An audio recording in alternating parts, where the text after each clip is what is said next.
are ready to start, the Norfolk District Missionary Society presents Girls on a Mission, embracing, encouraging, and empowering our girls. I am Kelly Barron, the owner of Spirit Enhancers All-Stars located in Portsmouth, and I will be your mistress of ceremony. We will now have our welcome by Destiny Foreman from the Norfolk District Youth Convention. Good morning, everybody. Good morning. On behalf of Miss Sandra Crowder, Norfolk District Missionary President, and Miss Alexxis Hutchinson, Norfolk District Secretary of the Youth Missionary Department, we, the Norfolk District Youth Missionary Society, welcome you to our Denim and Pearls of Fair Empowerment Program. Denim is a strong, sturdy fabric that has a very intricate up and down weave. The up and down weave in the fabric construction reminds us of the ups and downs that are woven into the fabric of our lives. The denim fabric, also known as the Almighty fabric, reminds us that we are fearfully and wonderfully made, and that God, our Almighty Savior, has made us strong and resilient. It reminds us that we can do all things through Christ who strengthens us. Pearls are beautiful, precious stones that reminds us that we are precious jewels and that our bodies are precious in the sight of God. We hope that you will enjoy the program today and be empowered and uplifted as we share in sisterhood and fellowship as we strive to live for Christ. Again, on behalf of our director, Miss Alexxis Hutchinson, and the host, Pastor Reverend Dr. Sandy B. Hutchinson, who is my pastor, we welcome you to Gable Chapel and Zion Church.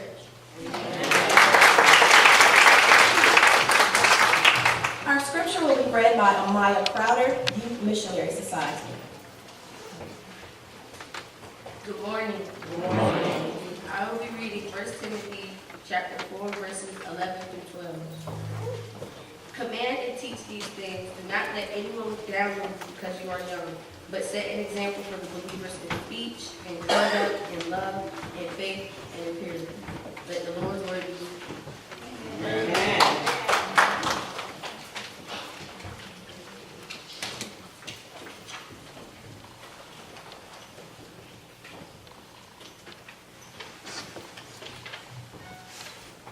We're now going to introduce our panelists for Girl Talk.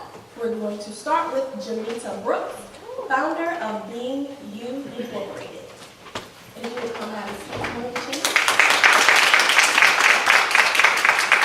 Keisha Brown, founder, Purpose Heart. Shannon McIntyre, founder, The Lyric Monet Company. Andy Renee, on-air personality, 103 Jams.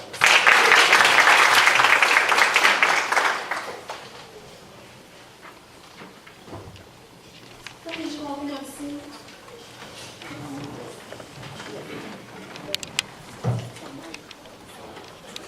I'm going to move my chair just so I can see you all while we talk.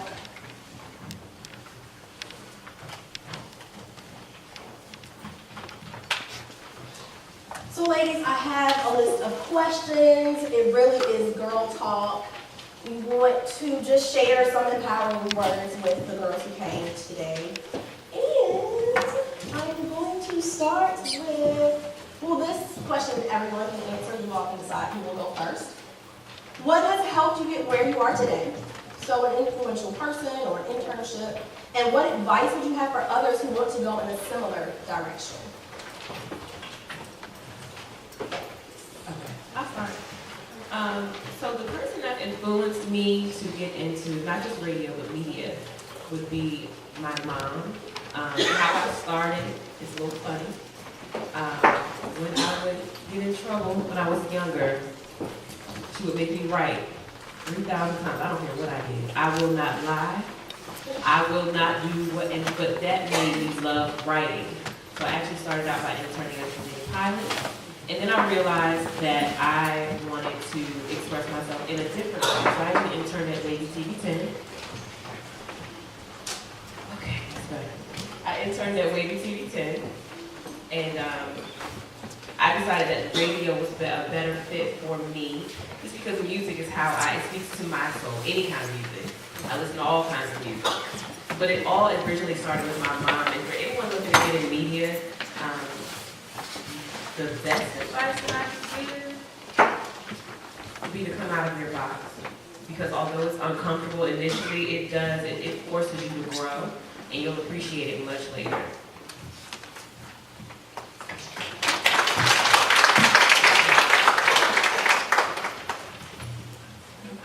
Can you repeat the question? Sure. What has helped you get where you are today, and what advice would you have for others who want to go into a similar direction? I am in television and entertainment. I have worked in television for 14, almost 15 years now. And I would say the people who really influenced me the most were my mother, who is a Norfolk State Mass Communications graduate, and my friends' mothers. I grew up gleaning from a bunch of different women, and everyone poured into me the confidence to do what I was gifted at. I'm gifted at many things, so now when you ask me what I do, I say, whew, I do a little bit of everything what you need.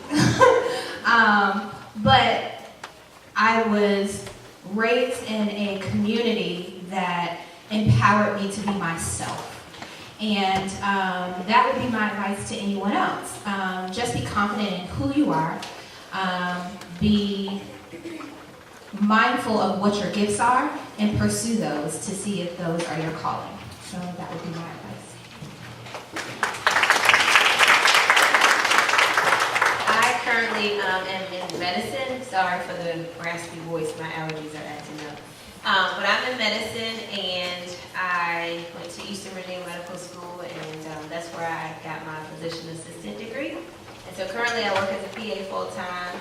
I did OBGYN for 4 years, and now I'm currently in urgent care. And I recently in October became the director of clinical operations, so now I kind of oversee 13 urgent cares throughout the Hampton Roads area and Woodbridge, South Boston. So big job now, but I started off small.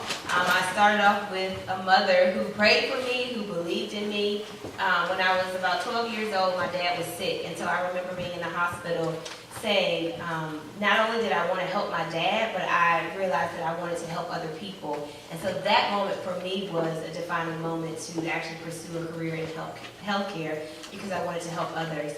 My mom also gave me the book Gifted Hands by Ben Carson, who divided the Siamese twins. I don't know if you guys know him or heard about him, but I was just so intrigued by that story that, you know, an African American could do something so profound that he really changed the dynamics of healthcare of the world. And so I saw myself at that point just making a difference in the lives of others. So I would definitely encourage you to, number one, like Shayla said, be you. But also to lead from your heart, you know, and whatever your passion is, you should follow that. My dad always told me growing up that you should pick a career that if you went to work every single day and you didn't get paid for it, you would still go to work. And so I always, you know, tell young people that whatever that is for you, find that passion. If it's media, if it's TV, if it's helping people, if it's serving, if it's cooking, whatever it is, find that passion, and that's how you know that you can walk out your purpose, because you'll be happy going to work every single day. If you don't get a paycheck, it'll still make you happy, and that is really what life is about. So it was my mom, it was that book, and I, you know, encourage you to find whatever that niche is for you. Good morning, everyone. I would have to say, with having a mentoring program, I started off at ECU, and there they had a Carver Promise. And Carver Promise was a mentoring program within one of the local schools in Richmond. And you had an opportunity to pretty much work one-on-one with some of the kids in the school. So that pretty much gave me the opportunity to figure out that's what I want to do. And then once I received my bachelor's, I came home to get my master's at Norfolk State. And I was like, we don't really have anything to do to serve as a mentor to the kids outside of like church, your family. And then ironically, before I graduated from VCU, I wrote out my plan. I wanted to have a mentoring program. And when I graduated, one of the girls was like, what you want to do next? And I told her, and then in 2016, once I graduated with my master's, I put it into play. So I would say all that to say, I ended up going into the mental health field, which I am now. I'm a therapist working with adults. But I would say if it's something you really want to do, stay committed to it. Because a lot of times all you have is yourself to get a dream started. So if that's what you really want to do, young people, stick to your dream, put forth the effort, and don't be afraid to step outside of your comfort zone, as once stated. Because once you get outside of your comfort zone, more opportunities will come upon you.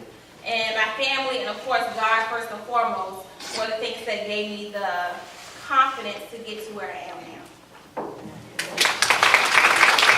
Thank you all, ladies. I was told this morning that we do have some cheerleaders that were coming today. Unfortunately, the NFL cheerleader that was supposed to come with us fell last night and broke her ankle, so she's unable to be here with us. But lucky for you, I'm a cheerleader. So, the way I got my start, I started when I was about 4 or 5 in cheer and dance in Academy Manor, recreation, and it's always been something that I have enjoyed. My godmother was a cheerleader, professional cheerleader. My mother danced and still dances now. I think just following my passion has led me to my career of owning. There were a lot of people who said there's no way you can make cheerleading a profession.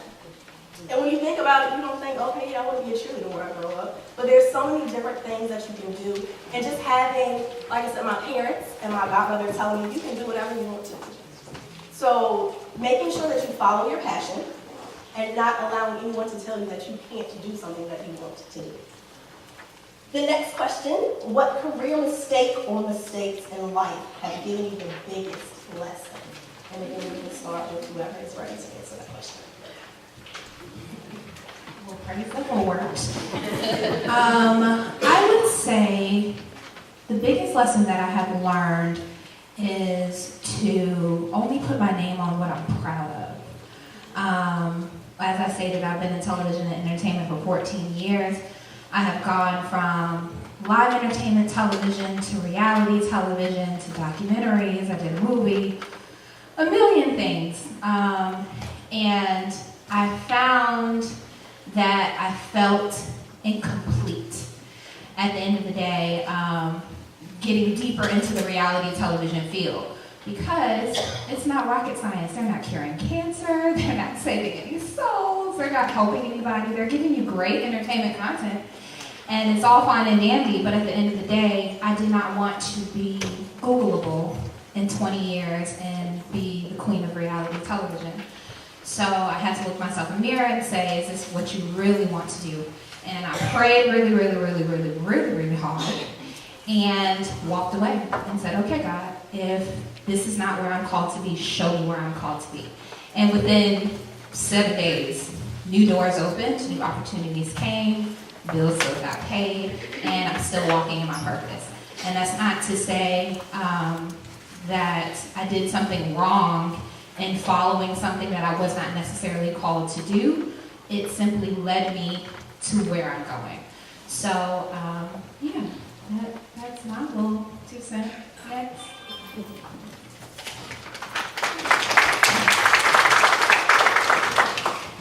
So I'd say the biggest lesson that I learned, I've been in radio for 5 years. And although that's pretty average of how long it takes to get into radio, there were opportunities that I passed out of fear. And we all know faith and fear don't go together. So I had to get to a point where I was operating solely off of faith. And that's what I mean when I say come out of your comfort zone and be okay with it. And it is uncomfortable and it is scary.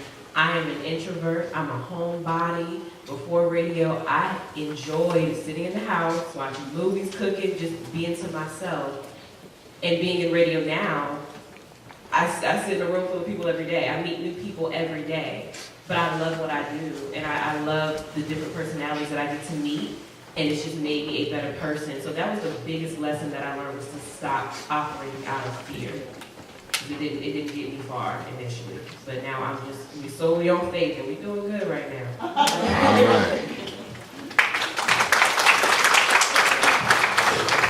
I think the biggest mistake mistake for me was listening to the opinions of others at a very young age. That will, I know, right? That will not get you very far in life. Once you become so consumed with what other people think about you, and I still wrestle with that. I am not fully delivered. I think we are all always a work in progress. We're always growing and trying to be a better version of ourselves. But I think I let that cloud my just mind as far as where God was taking me. And so I remember I had a friend in high school who told me, like, you want to go in medicine? Like, that's going to take you forever. And, you know, I'm going to do this. I'm going to go in business. And I'm going to be driving a Benz, you know, when I'm 25.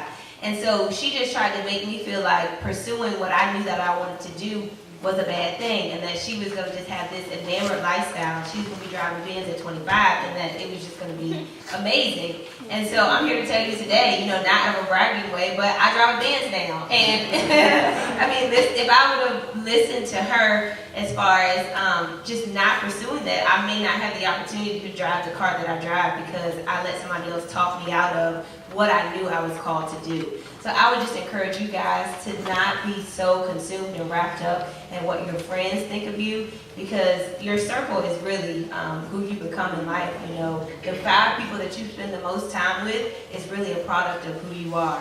And so if you let those people cloud your thoughts about where you're going in life, then you won't ever achieve your goals, because you'll always have somebody else telling you a better way to do it, a better way to figure it out. And the bottom line is you really need to listen to God and where He's telling you that you're supposed to, you know, go, what He's called you to do. And once you believe that deep down in the inside of your heart, there will be no devil in hell that can stop you from where you are going. And so I remember also, I didn't get accepted to Duke University in high school, and I was crushed. I mean, you couldn't tell me anything, like my life was over. But I used that failure as a learning moment to say that no matter, you know, what my circumstances are, just because I didn't get in Duke, it didn't mean that that was the end of my story. And so I still obviously, you know, pursued a career in medicine. And sometimes you need those failures to help propel you to the next level so that you can just have all that more energy and courage to still go after it, because failure is a part of life. So if you ever, you know, get down, just say, I got to get back up so I can keep going to get where I'm going.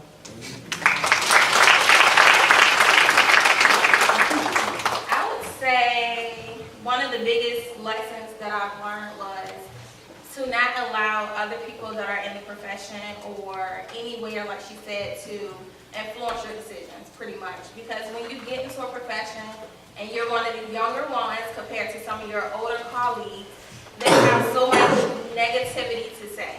So one of the biggest lessons that I've learned was, no matter my age, as long as I know my material, as long as I can get the job done, then do not allow them to put those negative seeds into your mind.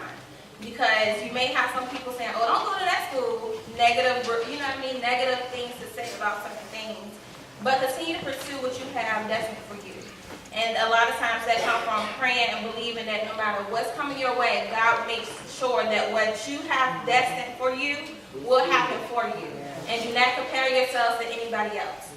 Just because she got accepted at that school, okay, you can go to that school and still continue to go the route that you want to go to.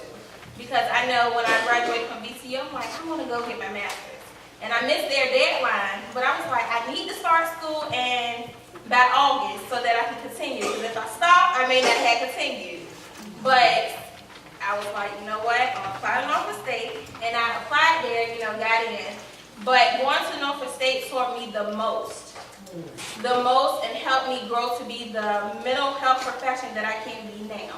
I'm 27 and I never imagined that at 27 I would be a therapist.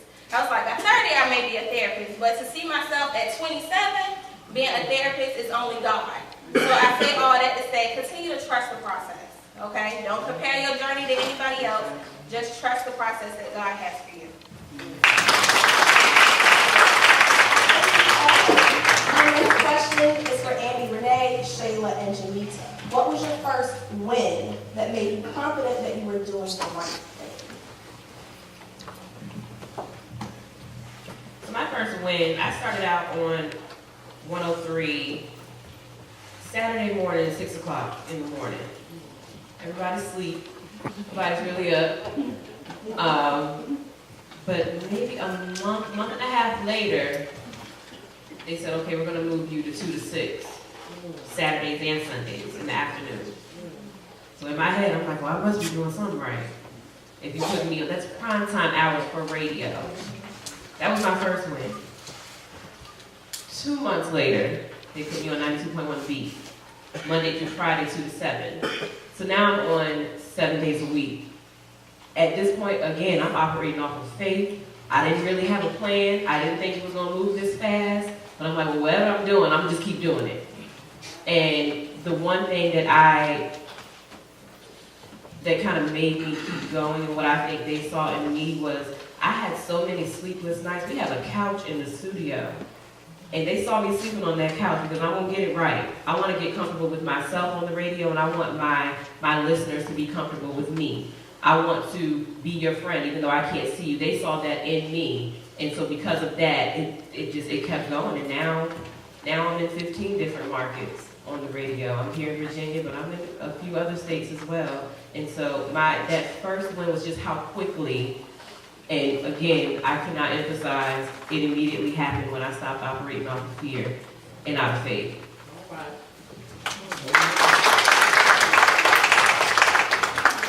My first win, I went to Howard University, and I was a classical voice music business major.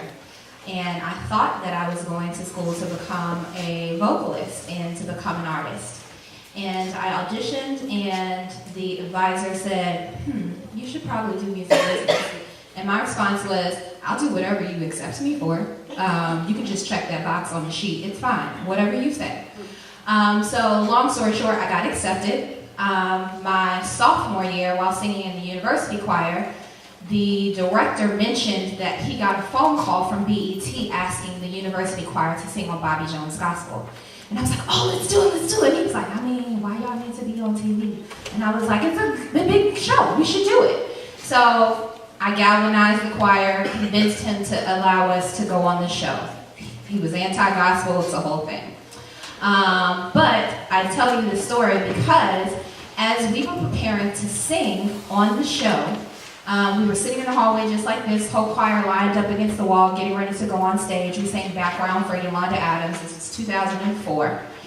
And the producer came out from the production truck and came and ran down the hall, and she was like, hi guys, thanks so much for coming. I'm a Bison too. And I was like, oh, awesome. Do you need an intern?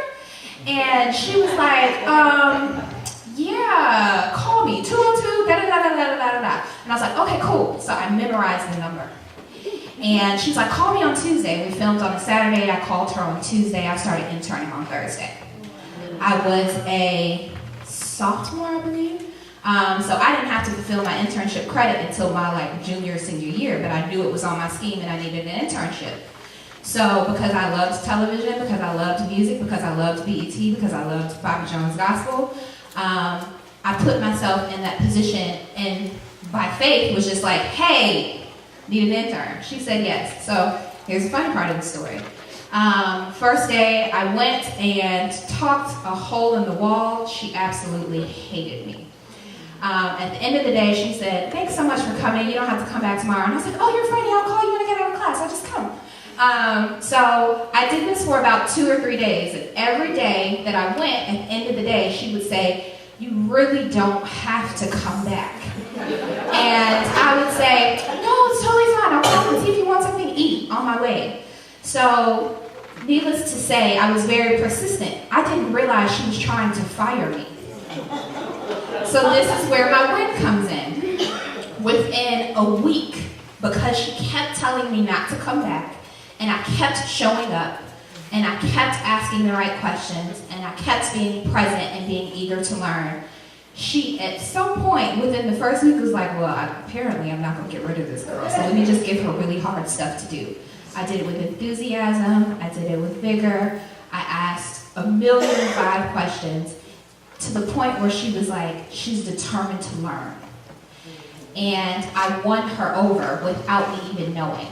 So I went from being a sophomore intern at Bobby Jones Gospel to becoming the assistant to that same producer the next season, to being paid to be a production assistant the following season, And then the next season, I took over the position of associate producer for the woman who trained me. I went on to do, I think, 7 or 8 seasons, carried it through the 30th season of the show. It went on for 5 additional years. I was able to be there when the show ended for their big finale. And I say that to say I didn't give up. I was in the right place at the right time. I knew what my gifting was, and I knew I was interested. And I would not have been in television had I not followed my gut. So that would be my first major win. And ironically, today, she's no longer in television directly, but when she talks about me to other people, she says Shayla was my absolute best intern. She's the person I'm most proud of. She actually calls me for career advice and holds me on this pedestal. And I'm like, I would be nobody without you. What? But yeah, that was my win. Just proving myself, being in the right place at the right time, following my gut, and answering my call.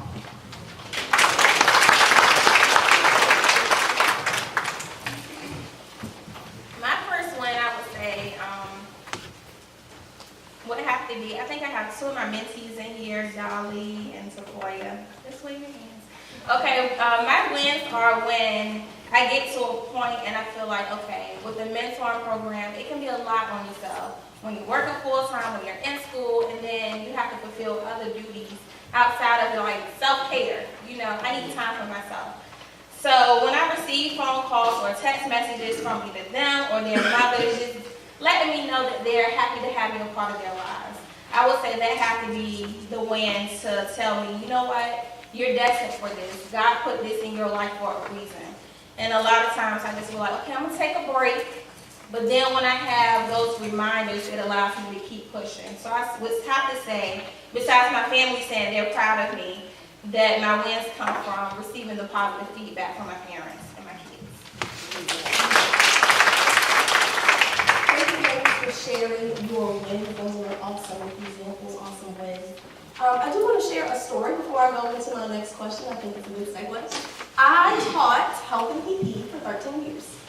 During this time, some of those years, I ran my business, I cheered professionally, and I was coaching.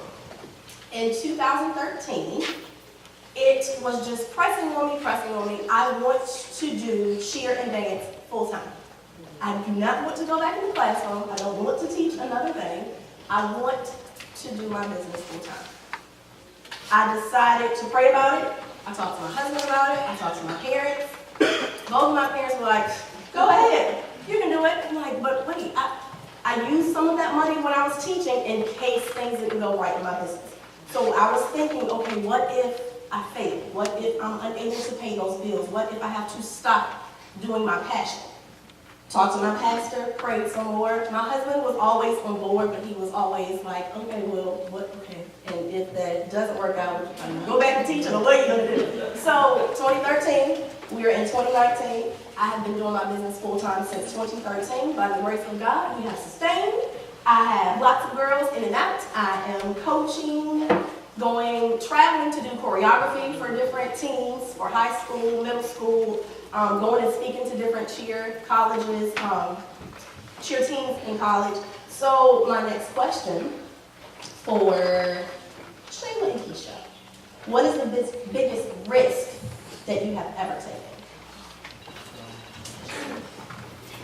For me, it's probably not, it's life related, but it's not like empowerment, women's empowerment.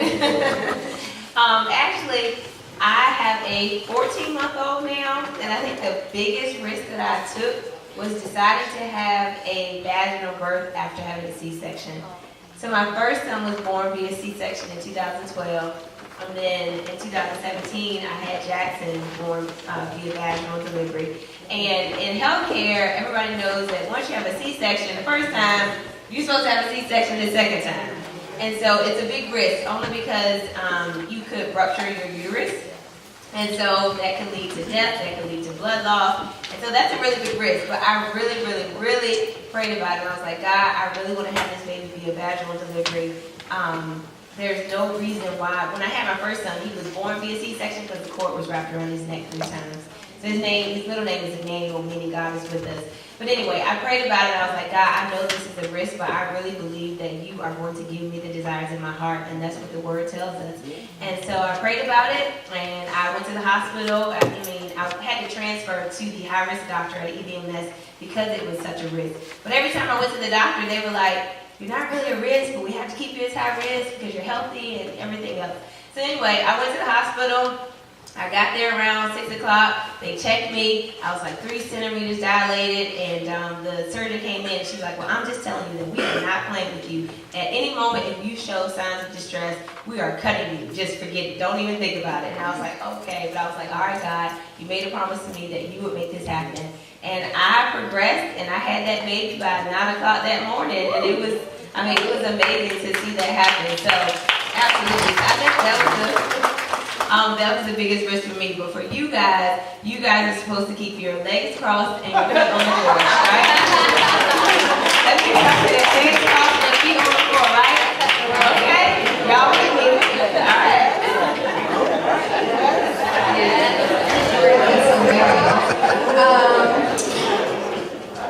My story is so faith-filled that my biggest risk was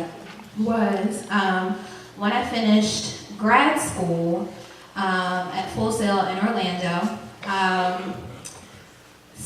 I received the opportunity to go to Los Angeles for the first time to work on BET Celebration of Gospel as a talent coordinator. And I went, and I remember being on the plane, and it was the furthest I had gone kind of in that time frame. And I was just like, man, God, I need you to do something really spectacular. Like, just do something really, really, really, really awesome.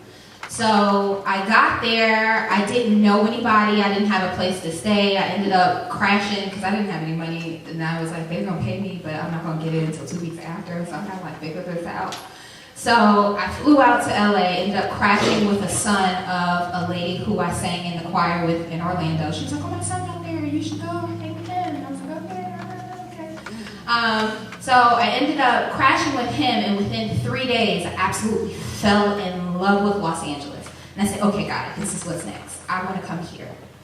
So I told the producers of the show, I said, at the end of my time there, I think I was there for a few days, I said, I'm going to move back to Los Angeles. I'm going to come back in January, and this is at the end of December. And they laughed, and they said, ha, ha, ha, sure.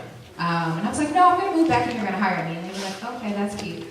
So I flew back to Virginia, and I said, okay, how can I get to LA? So my little crazy faith-filled self was like, okay, God said yes, so I'm just going to go. I took 2 bags. I got a buddy pass. I don't even remember where I got it from. And I flew to California. I stayed in the Bay Area for 3 weeks at the top of January. I remember leaving January the 8th, 2009. 2 bags on a buddy pass. I knew less than 5 people in the entire state of California.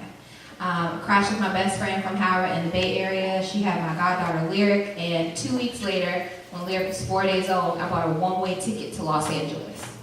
One way.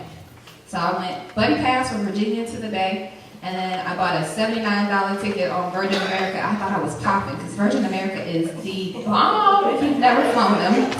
I crashed with a songwriter that I knew from here, from an internship that I had had at a record label in Portsmouth.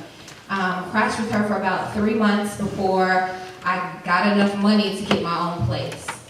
I lived in my apartment with an air mattress, a cup of plates, and a bowl. In a studio apartment in North Hollywood for about 8 or 9 months before I even got a job. And thank God for my parents who helped support me. I don't know why they thought this was a good idea. And nobody came to check on me. But that was the craziest thing I've ever done. It was also the craziest, or the first crazy thing that I ever did. But what it proved to me was that if God is calling me there, He will provide for me. And that has, ooh, I'm getting teary.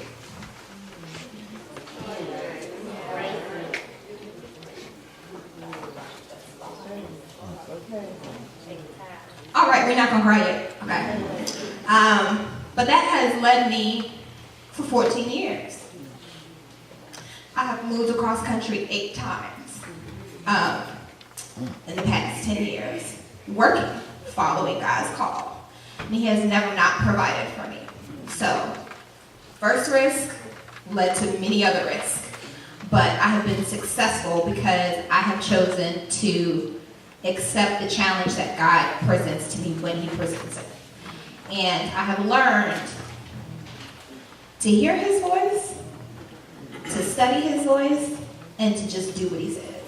So, yeah. Thank you. And from what I am gathering, if it is for you, it's going to be yours. So we have to take those risks. We trust in God, and He's going to make sure that everything is okay. One thing that I like to talk about myself, pride myself in, is that I'm very bubbly and smile a lot. My mom did tell me to calm myself down today. I think I'm doing well so far. I'm always jumping and bouncing and moving, and that's just the performer, the cheerleader in me. Very energetic. When I was little, I used to collect unicorns. So I kind of feel like I'm a unicorn. They're magical. When people see them, they smile. And they're infectious, they're contagious. When I smile at my girls, they smile back. Even if I'm fussing at them, as soon as I smile, they smile back at me. When I walk into a room, if I'm smiling and no one else isn't smiling, they start to smile. So I think I'm a unicorn. And I do want to ask Shayla and Andy Renee, what is your superpower? Or what animal best describes you and why? That's not hard. Superpower or animal, and why?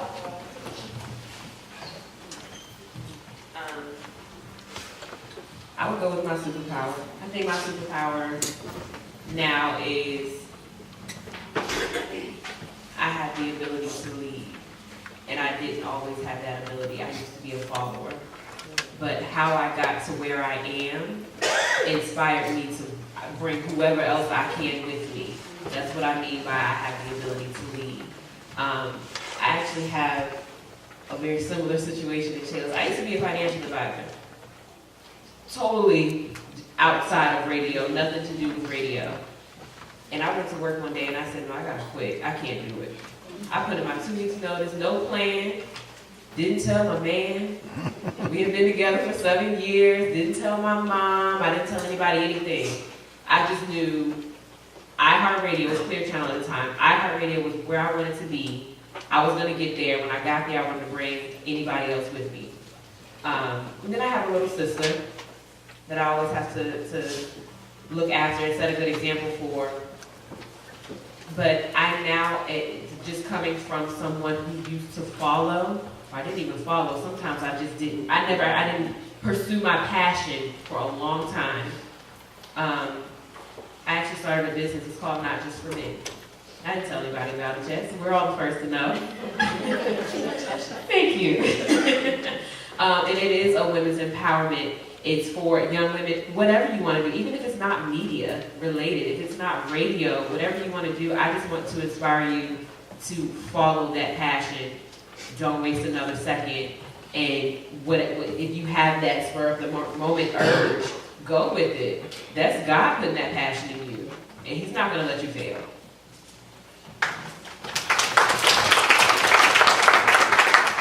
Ooh, I like that this question is lighthearted because now we're not crying.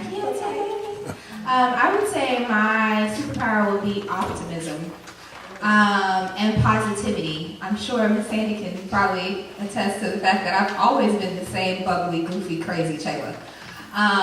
But in growing up, I noticed that my mood and my demeanor has the ability to change the atmosphere of the room that I'm in. Whether it's for the good or the bad. I can say, oh, you look so nice today. Or you go, oh, you look cute. It instantly changes the mood.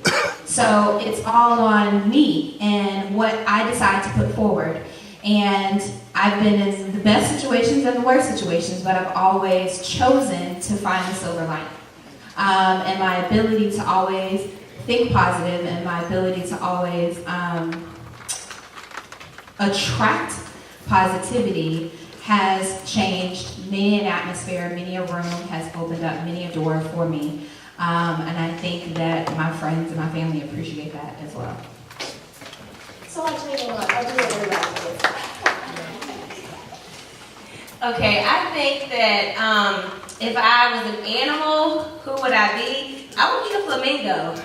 And I say a flamingo just because flamingos are vibrant, but they're also confident and they're beautiful and they're graceful. And when you see them, you notice them. And then the fact that they all kind of like tribe together, like I'm a team player. I like being around family. So I think those are all the things that kind of describe like who a flamingo is. Just like Shayla said, I feel like, when I come in a room, I have the ability to just be a light, and I feel like that's what Jesus calls us to be. When you walk in a room, people don't have to know. You don't have to say that I love Jesus, because your presence will show that you are a light. And so I always try to be that in everything that I do. Most recently, I just went to a leadership conference this week. And at the conference, it was 14 of us. And so I'm in a room with doctors and physician assistants and nurse practitioners and RNs. And so we had to do an activity. And the activity was about being on a boat. And so they started playing Titanic music. They dimmed the lights. And so the activity was to say, basically, what message are you sharing to the world? But then also, what message do you want to leave to your family? And so it was 14 people. We had to all vote on, everybody was going to die on the boat except 2 people. And so within the activity, you had to vote on the 2 people that you thought should stay back and leave the message or go deliver the message that you wrote to your family. So you had to write a message to your family saying, hey, this is my last day on earth, but I want you to know that I love you, or that I haven't told you that I love you enough, or that I always want you to remember to say please and thank you, or whatever it is that you wanted to write to your family. So we all had to vote. You could not vote for yourself. And so you had to vote for 2 people. And when the instructor called the names of the 2 people that the group had decided to stay back and leave the letters or deliver the letters to their family, I was one of them. And so to be in a room and not know those 14 people, and for them to say that we want you to stay back and deliver that message, that was just, again, like confirming for me that, God, I don't have to go and tell everybody, Jesus, Jesus, Jesus. When you walk in the room, people will know that. And that is how you should live your life every single day. Just always trying to be that light, always trying to be that positive person. Because what you throw out, it will come back to you so many times, over and over again. So I will always challenge you to be that unicorn, be that flamingo, just be the light in the world that we need so badly. Amen. I would say my superpower is having resilience. So even resilience means being able to recover from those hard times. So like Diamond Clarkman says, we fall down but we get up. So I feel like in a lot of times in life, you have to have some type of resilience to move forward. Whether you don't receive that acceptance letter to that school you desire, you don't receive, one of your crushes reject you. Whatever it is, you have to learn how to overcome and put your trust in God no matter what it is. And I feel like a lot of times when you are optimistic and when you are able to step outside of your comfort zone and not be afraid of change, then you are able to make a difference in not only just other people's lives, but change who you are. Like she said, you want to have that light. So I don't want people to be like, oh, she's the same Janita from 5 years ago. No, I want people to say, this 27-year-old Janita is a little different. Maybe I need to work on my attitude a little more. Maybe I need to work on my procrastination. Whatever it is, those things that I can work with. But I want it to be as though no matter what may come my way, I'm still able to trust God enough to know that even if I fall, even if I come short, even if I do not meet a deadline as though I pressure myself to do, that I am enough, okay? And that I am fulfilling the purpose. So I feel like resilience is my superpower.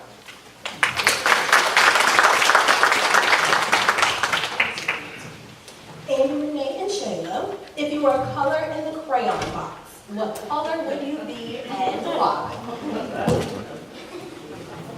This one's easy. Okay. Purple. That's actually my favorite color. It's always been my favorite color. Most people will associate it with royalty. But if you look up what else it symbolizes power, it symbolizes peace, ambition, creativity, wisdom, Like purple has so many different meanings outside of royalty, and then it's real cute. I see you with your purple shirt.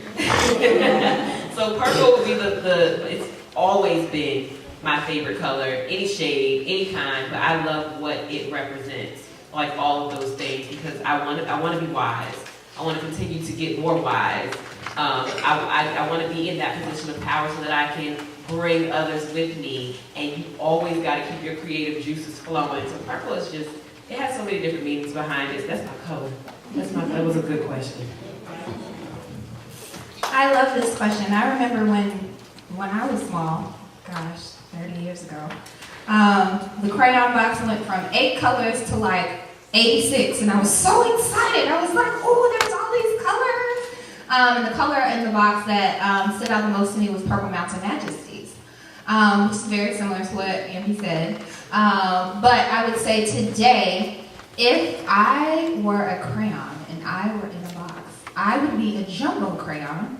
And on one side, I'd be pink, on one side, I'd be purple, and on the other side, I'd be blue. Because depending on the day, depending on the moment, depending on the mood, I have the ability to adjust and adapt. And I have the ability to change on the dime what the picture looks like. So that would be my color. I would be tri-colored Chayla crayon. I love it.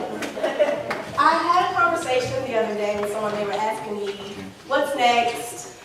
What is it that, and I think initially she might have been being sarcastic. She was like, what don't we do? What haven't we done? I was like, you know what, there's a lot of things that I haven't done, a lot of things that I want to do that I haven't. And then I started thinking, what is stopping me? What am I waiting for? One of the things I have coached on almost every level, I have never coached a professional team. I've coached elementary, middle, high, all-star, rec, college. I've never coached a professional team. So what did I do last week? Sent out a little email. Hey, I see that this professional team is starting up. I don't see anywhere on the website for cheerleaders. Do you have a cheerleader director? Is this something that you are interested in? And I attached my resume, my contact info. I'm waiting to hear back. If I don't hear back, I'll be sending them another one next week. So my question is for Keisha and Julia. What is one thing that you haven't done but you really want to do, and what are you waiting for?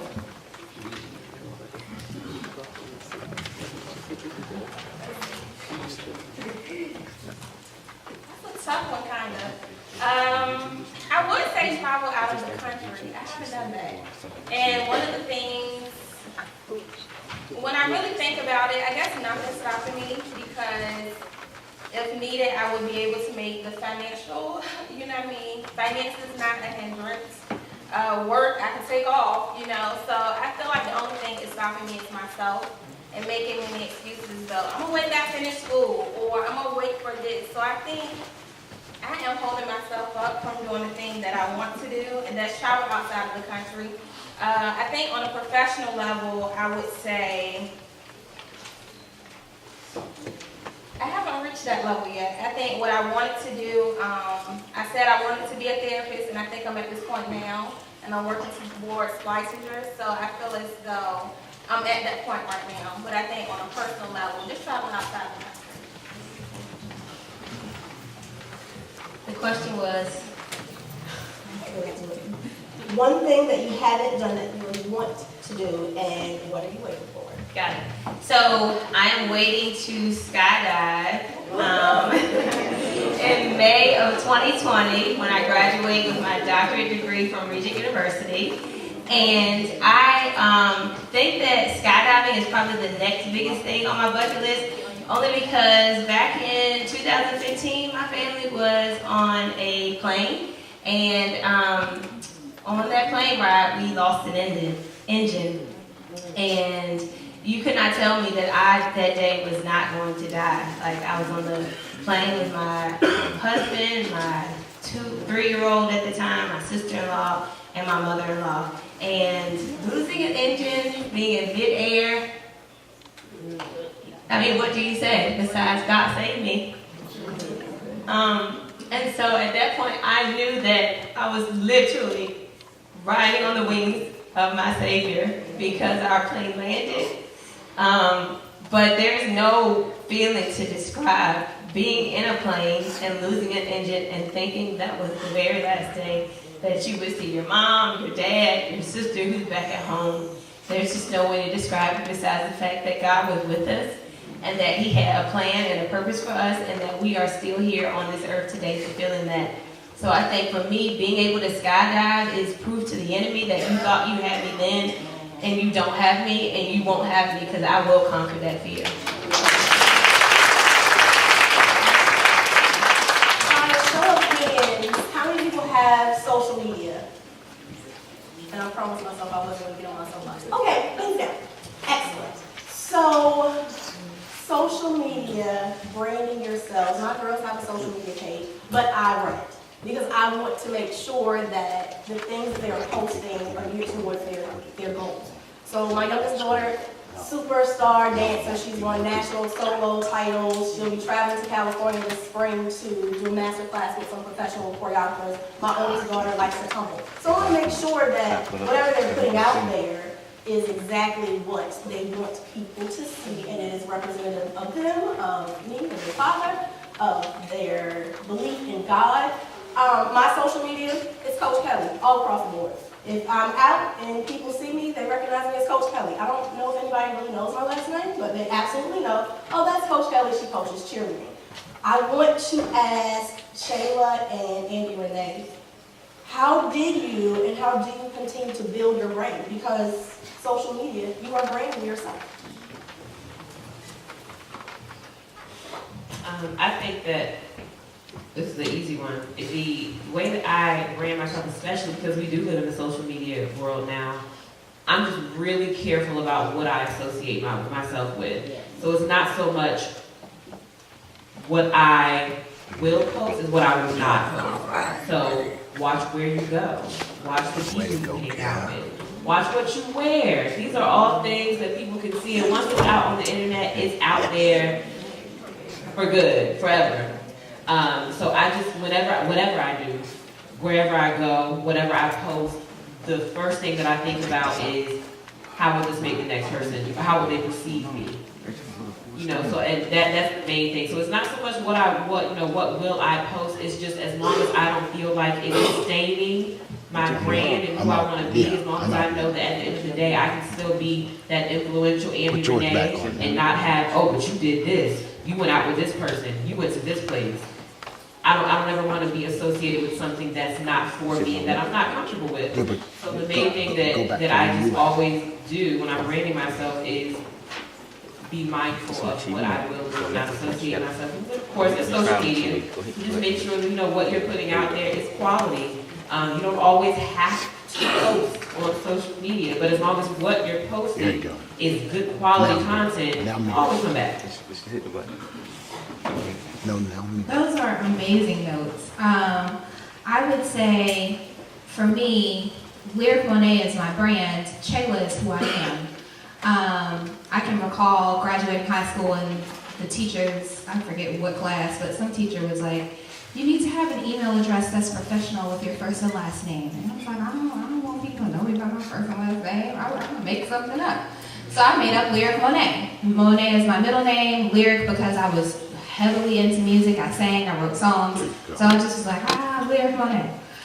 So I've been Lyric Monet since, my adulthood started. And I've kind of grown into a brand. And I have become known for positivity, for inspiration, for entertainment, for spotting talent. But I have always put my best foot forward when it comes to branding. And in cultivating my own brand, I learned the aspects of building a strong brand. I studied advertising and marketing in my graduate program at Full Sail. And now I have a brand management company where I help other people establish their brands. And one of the things that I do that is very different than other brand management companies is I take each individual person through a personality profile questionnaire in my first consultation with them. And basically I ask questions about, well, what do you want to do in the long run? Or how would you want people to talk about you and your brand if you were not in the room? What would you hope that they would say? And I pose that question to myself as well. if I'm posting something, what message am I sending? Is the intention of what I'm trying to say going to come across? How is it going to land? So it is very intentional. It is semi-curated. When it comes to someone else's brand, it's super curated.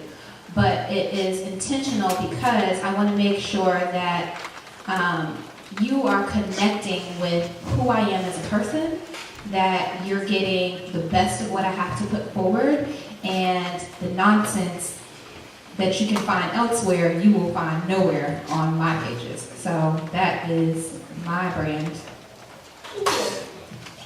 So unfortunately, I have to end with this last question, so it will be for everyone, and I've chosen a fun question. If you could shop for free at one store for the rest of your life, which store would you choose to buy?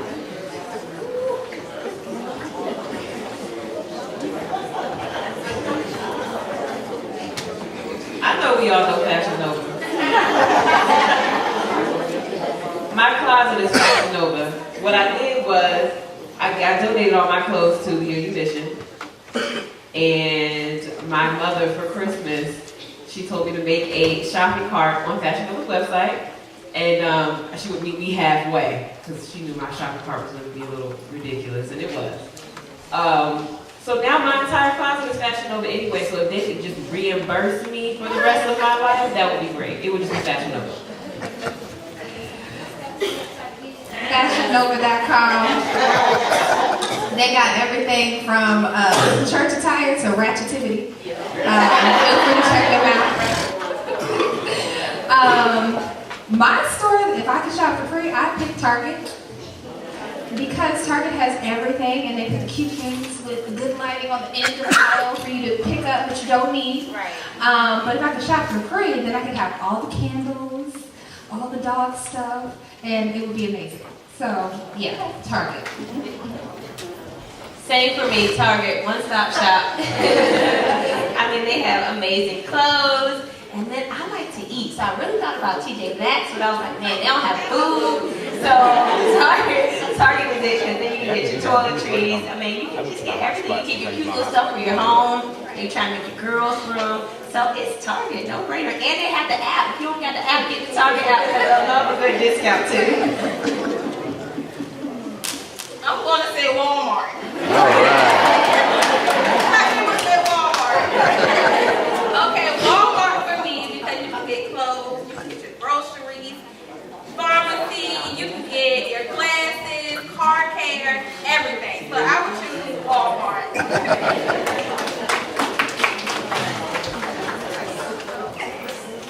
So you gonna play that now? The problem is, it didn't download the thing. The movie that it's downloaded, like it's going. Thank you all, Yeah, but it's all of our still not panelists play. for that wonderful girl talk. We do have a picture up of Carla Ogletree, who was supposed to be here with us, so we just wanted you all to see her. She sent a video from.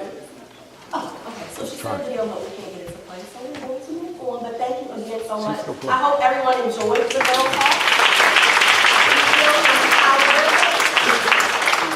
Our next thing, we're going to have a presentation by the Missionary Society. Ariana Walker, Norfolk District Youth Convention alternate.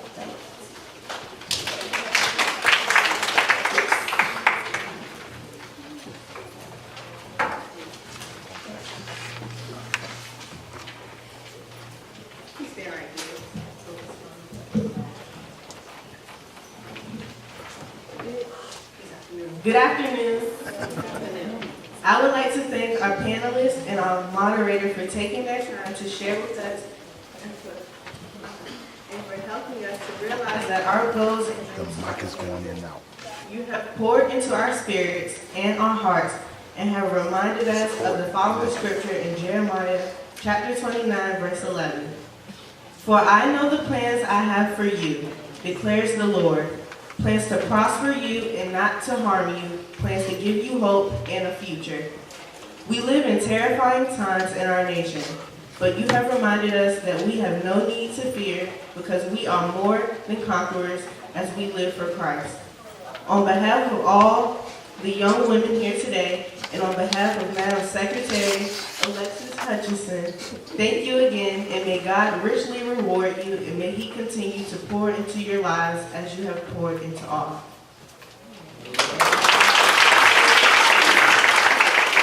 I have cards in my hand.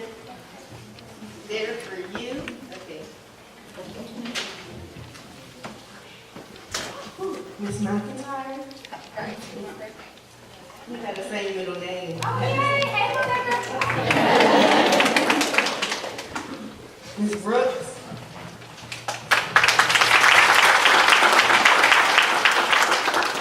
Miss Brown.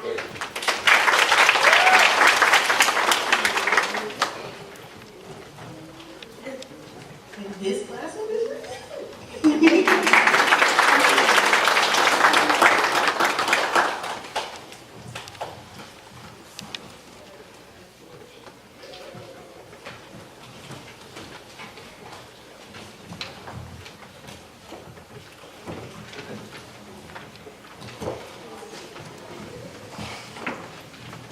We will now have remarks by Alexxis Hutchinson, District Secretary, Youth Missionary Society, Sandra Crowder, Norfolk District Missionary President, Reverend Dr. Sandy B. Hutchinson, Host Pastor, and Reverend Kenneth Crowder, Presiding Elder in that order.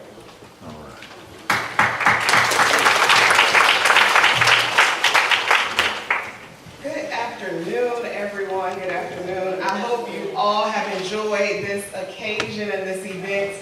I will tell you, my friends and family all know me.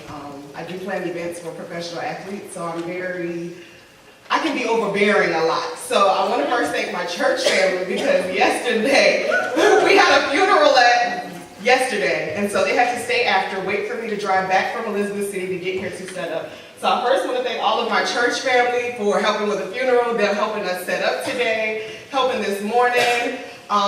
They did everything from my makeup this morning to the seat covers and everything. So I probably had a breakdown yesterday, so they know me. I like things perfect. I'm a perfectionist by trade, and it's probably one of the things I need to work on. God is going to deliver me from that, because nothing is perfect.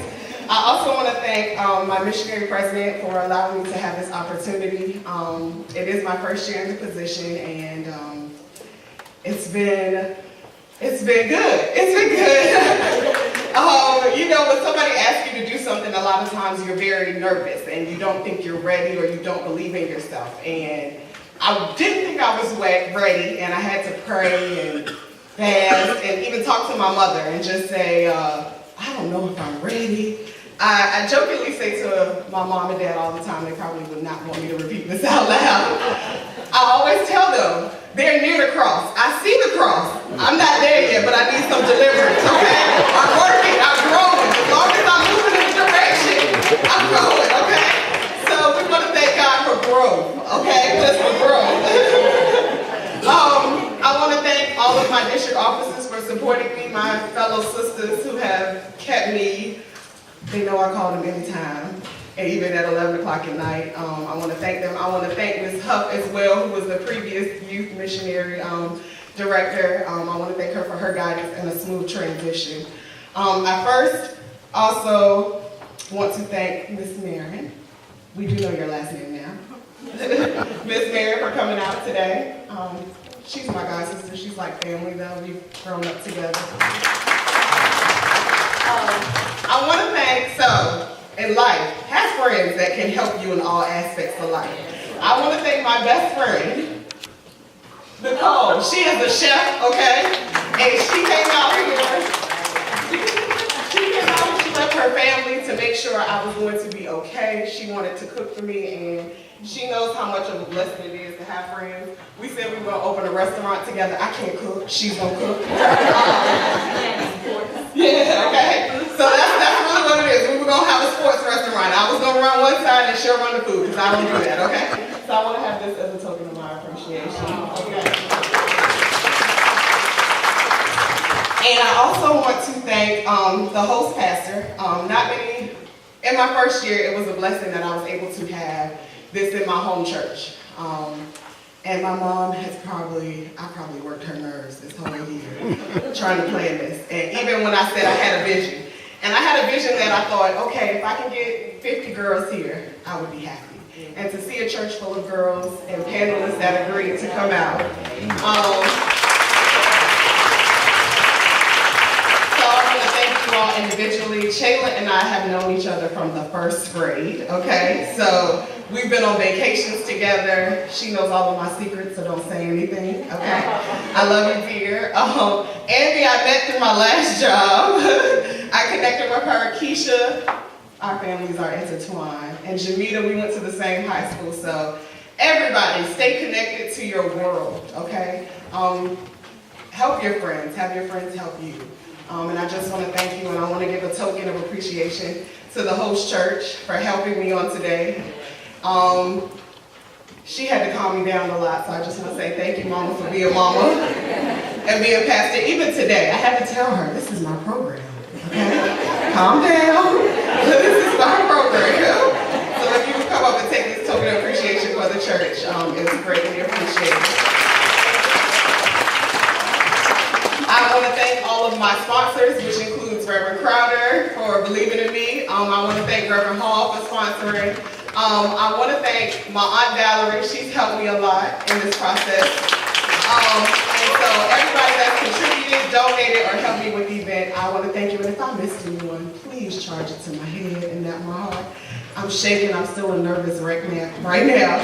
But thank you all for coming out, and I'll turn it over to our missionary president.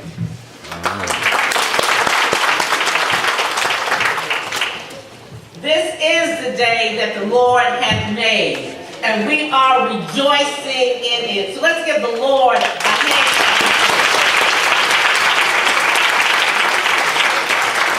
What an awesome opportunity that God has given us today to assemble with young people who have been engaged. I don't know if you watched our young people, but they were on the edge of their seats. They didn't have their cell phones in their hands. And so we want to congratulate our presenters for engaging our young women today. Our young women have been empowered. I know they have. I can see it on their faces. Presenters, thank you for sharing from your hearts, sharing your stories that will empower and help our young women to move forth in this endeavor called life. Because life offers challenges, and you need to know how to handle those challenges. You need models that will show you that whatever it is that you want to do, that God is there with his hand on you to help you make it to your dreams. And so we thank you. But let's celebrate our Youth Missionary Society Norfolk District Secretary, Miss Alexxis Hutchinson.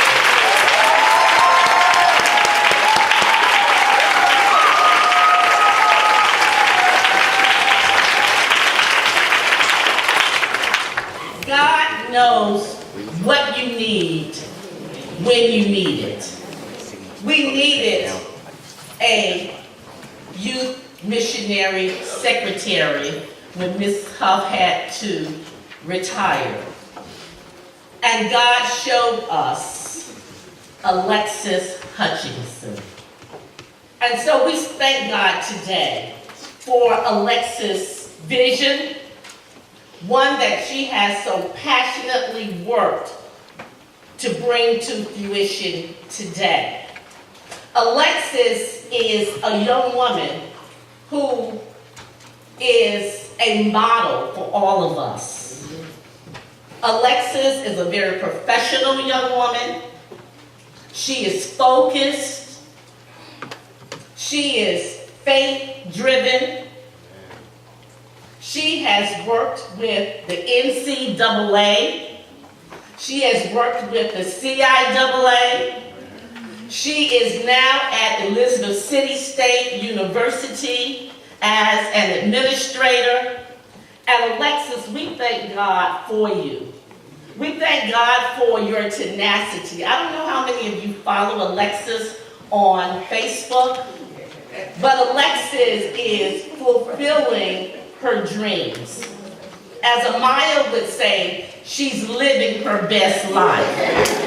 Whatever it is that Alexxis wants to do, she makes it happen. And so we're just so thankful and so grateful today. We want to just thank all of you. As I look around, all of our churches are represented. We have pastors here, our presiding elder is here, and we have guests who have traveled far to be with us.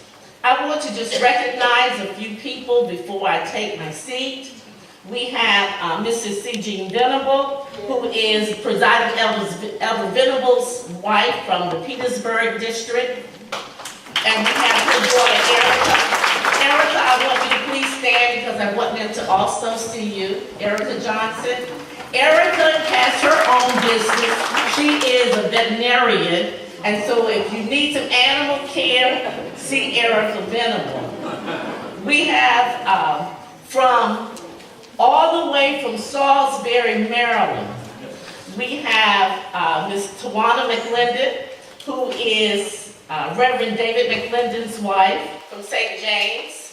And then we have our candidate for the General Youth Secretary of the Youth Missionary Society for the Women's Home and Overseas Missionary Society, Ms. Melva Polk Wright. Melva, please stand. And Melva has one of her district officers from the Eastern Shore District. If you would please stand.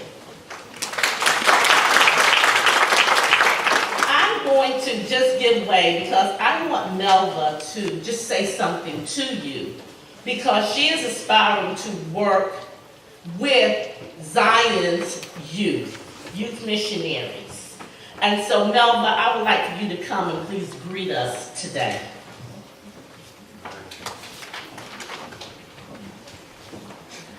Good morning, Norfolk District. Good morning. And certainly, as Sister Crowder says, I am a candidate for the General Secretary of the Youth Missionary Society of the Women's Home and Overseas Missionary Society of our beloved AME Zion Church. And so I'm really excited to be here today. And you all know that I love Lex. And certainly we found it not robbery to be here today to support Alexxis, because certainly as part of my campaign platform, it really is about the selection and also the appropriate training, professional development, we call it in the educator world, certainly of youth secretaries. And so in my estimation, Lex, you're kind of like the princess of district-wide secretaries, because her effort today, as Sister Crowder has said, I'm just charged to see so many young women in the room. So certainly teenagers, young women, get yourself in the room. And let me tell you this, I've been a public educator. This is my 37th year in public school education, and I've been a school-based administrator for 29 years. And certainly part of my passion is young women and empowering young women, mentoring, inspiring, motivating young women. But ladies, you ladies on the panel, let me tell you something. I've seen a lot of young women, and as an educator, I see a lot of young educators. But I'm so charged from just watching you and listening to your stories and listening to how you answered all those questions. Because see, I know my superpower. And I know what it is. My superpower is motivation. And without a doubt, there's so many young women in my world, in my arena, in my life, that I know I'm motivated purely by living the life that I live. And so certainly, as a candidate for the office of General Secretary of Youth, I definitely believe that motivating, cultivating, but also allowing young women to operate in their gifts is certainly a portion of that platform. So I'm so excited to be here with you today. And we brought our Secretary of Youth because, and I said to Sister Crowder, I said, now, would you be upset if you saw this replicated somewhere in the Philadelphia-Baltimore Conference? Because we certainly serve the Eastern Shore District. But currently as District President of the Eastern Shore District Missionaries, you know, we're definitely looking for opportunities to share in a greater way with our youth. And certainly, and so I'm so excited to Presiding Elder Crowder, just was so happy to see you, but also just to see all these wonderful and motivating things that are happening on the Norfolk District. So certainly our pleasure to have been here today, and Alexxis, certainly a job well done.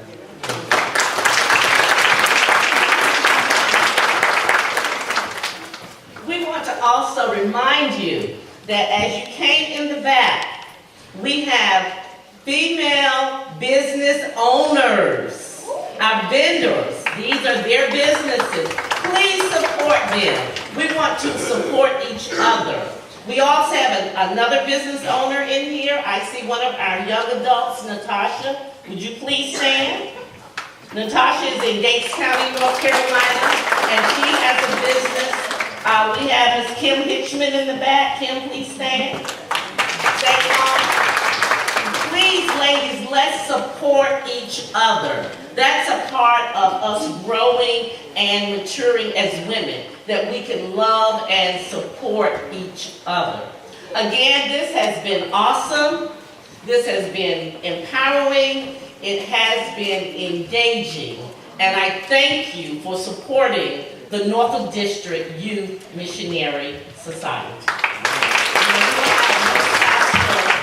Dr. Sandy B. Hutchinson, the angel here at Gabriel Chapel. Amen.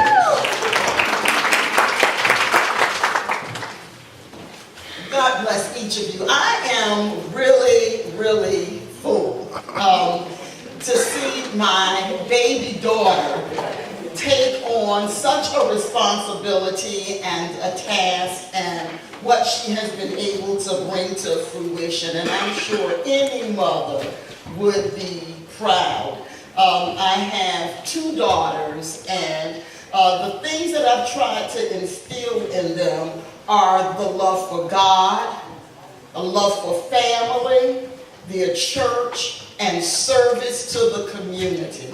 I have always tried to encourage them and instill in them a sense of being able to give back. And I am going to share this for Presiding Elder Crowder. When Alexxis was asked to take on this position and she came to me, at the same time, she had been asked to take on a position in our sorority. We are both Deltas. And so, and she had been asked, she had been working with the web page for someone, and she had been asked to take on a major responsibility with our chapter. As a matter of fact, they have been calling her recently to run for an office. And Alexxis said to me, she said, Mom, you know, Presiding Elder Crowder has talked to me about serving in this position with the church community. She said, and the Deltas really want me to take on this responsibility, but I can't do both. And when she came to me, it was really paining her, and I said, well, have you prayed about it? And she said, Mom, I am. I'm just going to pray and ask God what He would have me to do. Now, my daughter is 1,010% Delta. She works tremendously, but she came to me and she said, Mom, I've prayed about it. And she did say exactly what she shared. She said, see, I know you and Dad live right at the cross. And we don't, we try to.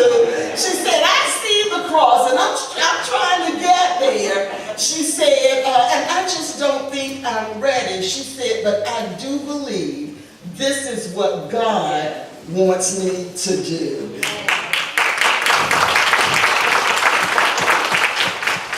And so I just encourage all of you, when you put your hands in God's hands. Amen. I'd like to thank my church family. Let me tell you, we had a funeral yesterday. Then they told me before we were bringing the body in, the bathrooms weren't working, the water had flooded them. We had to get a plumber out here to drain the septic tanks. And then Carla Ogletree, we have an image of her up there, who is a cheerleader, a professional cheerleader with the New York Jets, called Alexxis and said as she was leaving to prepare to come, it was snowing, and she slipped on ice and broke her ankle. And for a cheerleader, they have to try out every year. Your positions are not guaranteed. And so last night at midnight, she sent a clip from the hospital. She put together a video clip, but we cannot seem to get it to play. But we do have the image of her there. But she certainly, okay. And she did this from the hospital.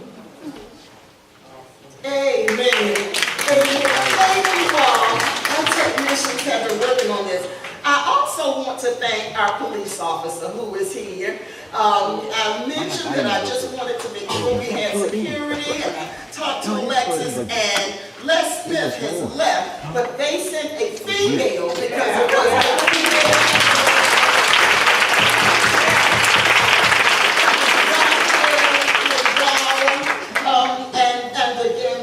Family was here until late last night. They worked from yesterday morning. We had the past here. They redid the floors, came back, and when you see the back and what they have done, it's absolutely beautiful. And so I love them. I love them. And I just thank God because, sometimes, it's like a puzzle. God has to find the perfect fit.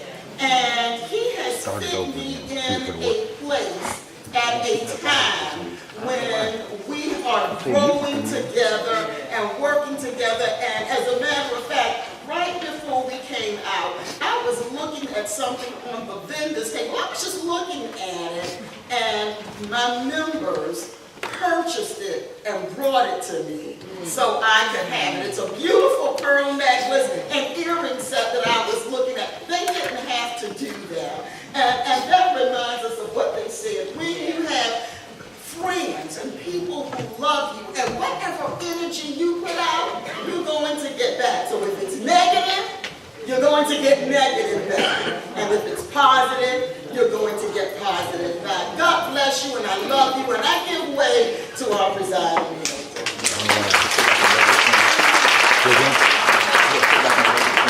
And before, as he's coming up, I'd like to acknowledge my husband. He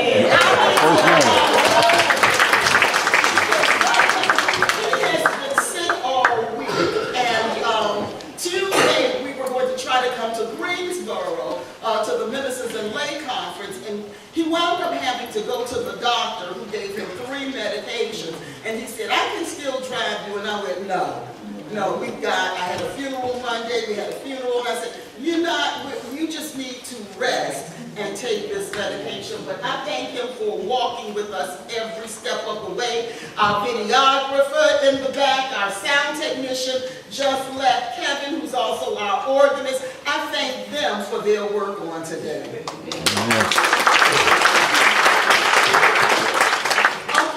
Okay, they want all the girls to remain seated. They want to get some pictures, and I know the presiding elder is the last person to speak, and after you do that, is he doing the grace and benediction? Alexxis is going to give, I guess, direction on how you're going to be seated. Your tables are labeled by church name and number, so everybody's seat based on your ticket has been set. And we basically ran out of tables, and a member of the church borrowed some tables, and they were trying to get enough chairs, and but that is a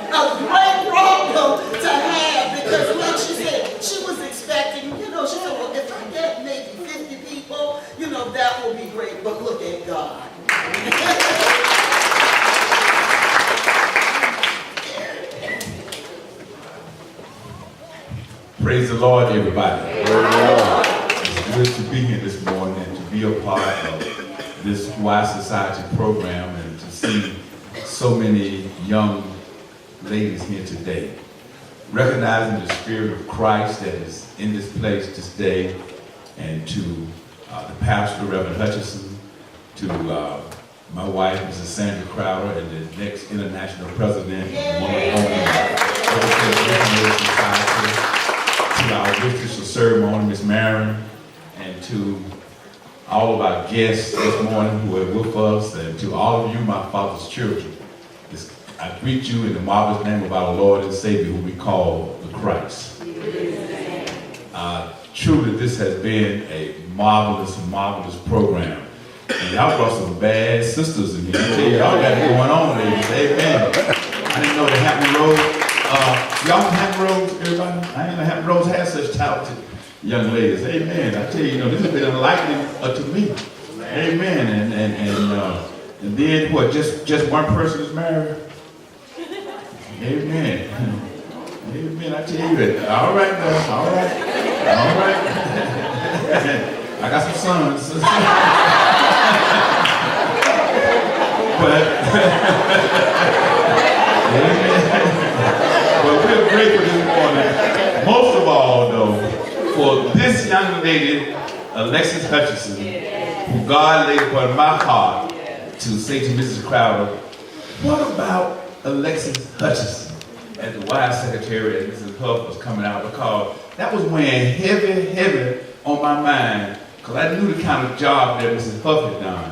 And so we had to have someone who was just as good and could take it to the next level.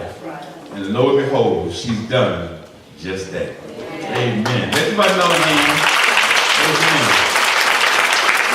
But even better than that, though, God isn't finished with her yet. That's the thing about it, though. The best, church has been the best days. I'm going to say the best is yet to come. So we're looking forward to just, as we stand here this morning, just soaking all of this positive energy here from these young ladies, because I'm so inspired. And so now, I tell them we got to do, we got to get the young men something to do. We got to bring them together. And so from that, Brother Hutchinson, amen. Because this generation, this 13 to 21 generation, this is the seed. Amen.